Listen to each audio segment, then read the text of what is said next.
Hey everybody, welcome back to the channel. In today's video, we're going to be doing a 4-shot load development. And before we go to the reloading bench to talk about exactly what we're doing for today, just a quick reminder that using my loads or anything I'm doing today is strictly at your own risk. I'm not responsible for anything you do with guns or ammo or any of that. With that in mind, let's get down to the bench and talk about this load. In today's video, we've got another one in 30-06. And if you'll remember back to the Loading for Bear series, I said that we were going to be doing a test with the 168 grain Spear Gold Dot. And while I would really like to test this bullet in 30-06 to see what kind of accuracy we can get, I've only got about 60 of these left. Now I do have like 50 loaded up for 308, so I've already got probably more than I am ever going to use in 308, but I'd like to have them on backup just in case. These have gotten a lot more expensive since I first bought them, and they're usually unavailable. What I do have a ton of is these 168 grain Hornady Boat Tail Hollow Point match bullets. Hornady part number 30501. I've had decent results in 308 with this, nothing spectacular. There are only 4 left in this box, and besides that, I have a brand new box of 250 of them. So we've got a ton of these, and I don't really particularly need them for anything. I'm not planning on doing a ton of shooting right now in 308. So we can definitely use a few of these. The reason that I'm shooting anything more at all in 30-06 is that I've got 21 pieces of brass left that have only been fired and prepped once. The rest of the 59 pieces I have remaining have been fired in testing with the Barnes 200 grain bullet for the bear load. So I want to get all the brass to the same number of times fired so it can be as consistent as possible across the board for my friend's 30-06 load. So that's what we're going to do today. Rather than just shoot groups at 100 yards, which we certainly could. We could do a normal load workup and do that, or we can do kind of more of the modified Satterley test that I've been doing lately. But instead of doing something like that, I'm going to try something a little bit more fun today, though it may completely flop, and that's okay, because again, this is just a load to more or less fireform this brass. So what I'm going to do is take 4 rounds, and that will be the 4 bullets that I have left in this box, and just shoot a quick load workup in charge weight increment steps, just to make sure that the load I'm shooting is safe. Hornady lists a max load of 51.9 grains of IMR 4064. For this, we're not going to go clear up there. The highest I'm going to go is 51.5, so we are getting pretty close. But what I'm going to do is load these first 4 shots in half grain increments, starting down at 50 grains. That's probably not as low as I should go, but that's as low as we're going to go here. All I'm doing in that is just checking for pressure signs and making sure we're not overpressure.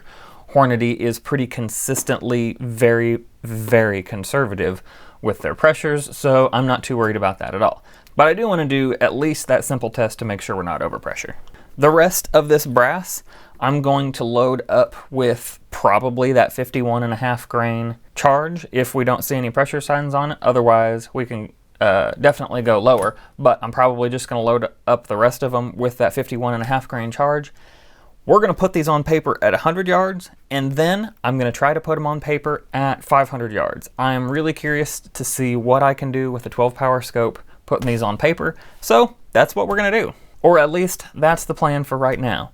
You guys have seen me load 30-06 before. There's nothing really special about the reloading process for this load. I'm going directly off Hornady data for the charge weights, for the seating depth, everything. So we're going to skip the reloading part, and we're going to get right out and test 4 of these loads for pressure.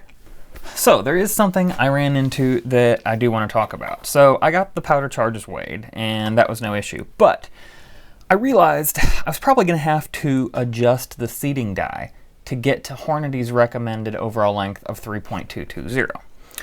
So I decided I was going to try and just see where this same seeding die setting that we were seeding the Barnes 200 grain bullet got us to.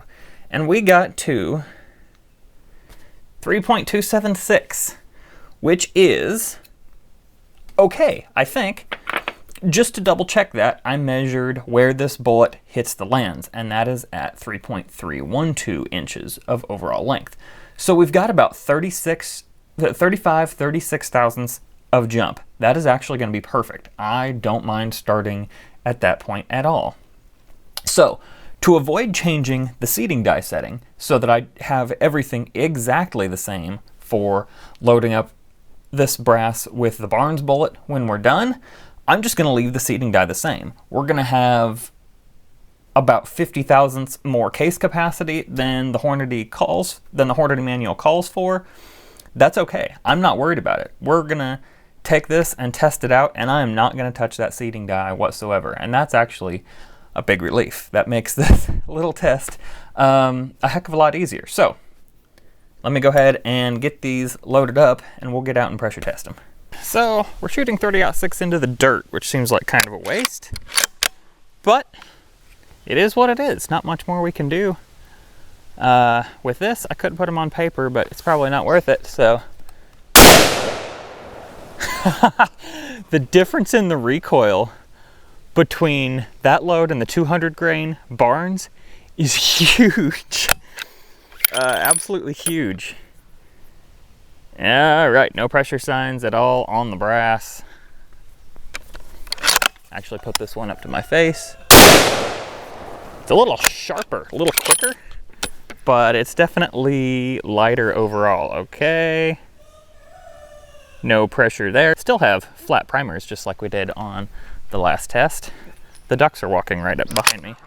They have no idea what's going on. Had a little jam up in the magazine there.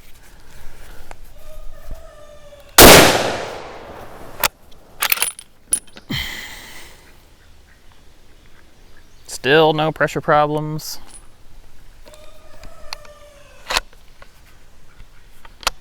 Weirdly, this doesn't want to feed. I'm catching on the edge of the brass, which is weird. I didn't have that happen with the Barnes load at all. Let me stick that back in the magazine and try again. All right, one last load here. Okay, still didn't want to feed that.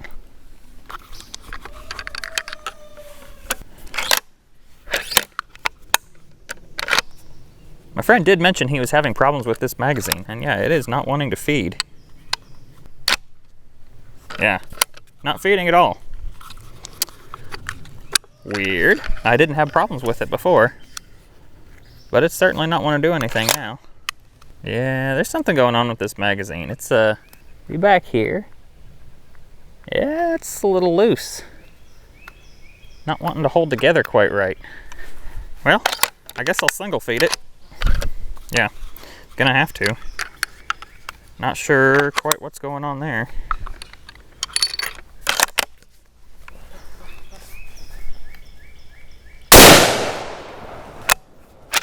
Okay, no heavy bolt left. No signs of pressure. You know what? That primer might be trying to back out just a tad. Tell you what we're gonna do. I think we're gonna step down a half grain to that load before. I think it's fine. The primer just seems really flat, maybe even a little more than before.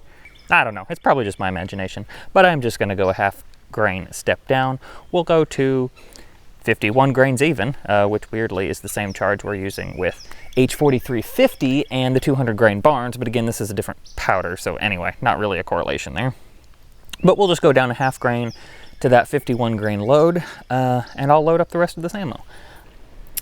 Okay, so you'll see that this is not a real load development. What we've done is we found a safe load with the fewest shots possible, and I'm just gonna take a 5-shot group here at 100 yards, get a velocity, get a baseline accuracy and point of impact, and then we're gonna jump to 500 yards and see if we can hit some steel with this thing. I think I said we were going to shoot paper. My plans have changed just a little bit. I think we are going to just shoot steel with this and see what we can do. Was having a few problems with this magazine before, so I'll see if it feeds this time around. It's not looking good. Rounds are popping out the top. But we'll see what we can get here. I don't have a target camera set up to show you guys today, only taking these 5 shots at the target. I'll just show you the group when I'm done. Whew, that is a lot sharper recoil than the 200 grain bullet had. A heck of a lot sharper. Hey, okay, that one fed. On the paper, I think. Kind of hard to tell with this 12x scope.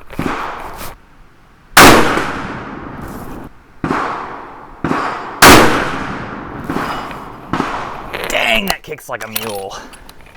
And that one didn't feed. Now that I think about it, I think I remember him saying something about the last couple shots not feeding off the magazine.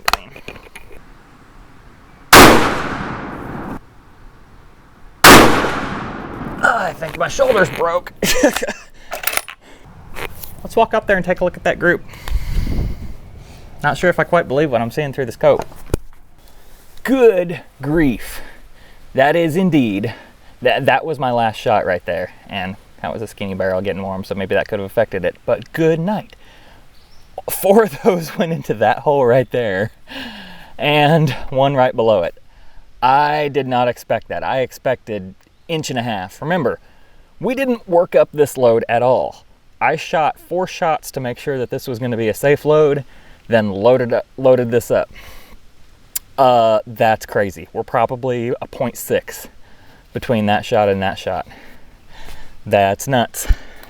Okay, guys. Well, I forgot my keys to the 600-yard range, so I'm hoping, and it sounds like I've been hearing some folks shooting over there, so hopefully there's somebody over there that has the gate open. I'm going to go over there, and you can see our zero is pretty much on. We're maybe a 1/2 inch off at 100 yards. So the zero is pretty much on. We're just going to go straight out to 500 yards and shoot some steel.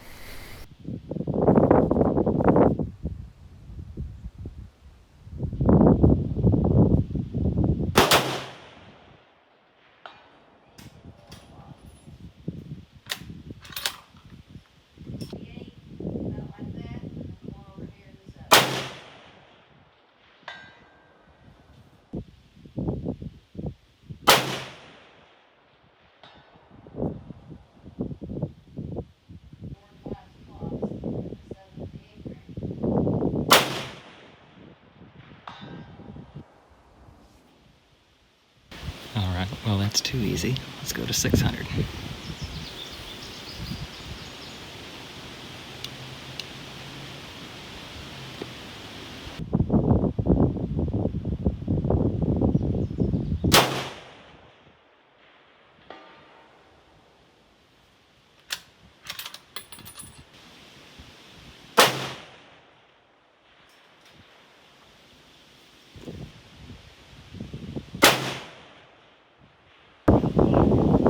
Shots. Let's go to 625.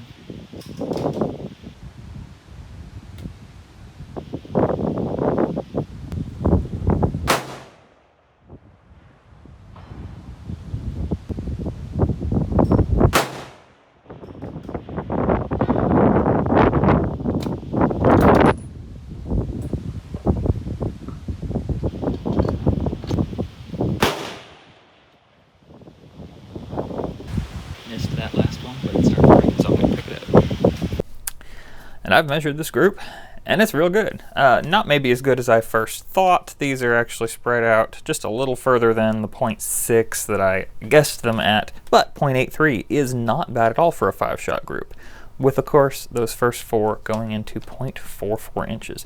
That is excellent, especially for a load that was not worked up all that much, just tested for safety. So anyway, thank you guys for watching. Hope you enjoyed this video.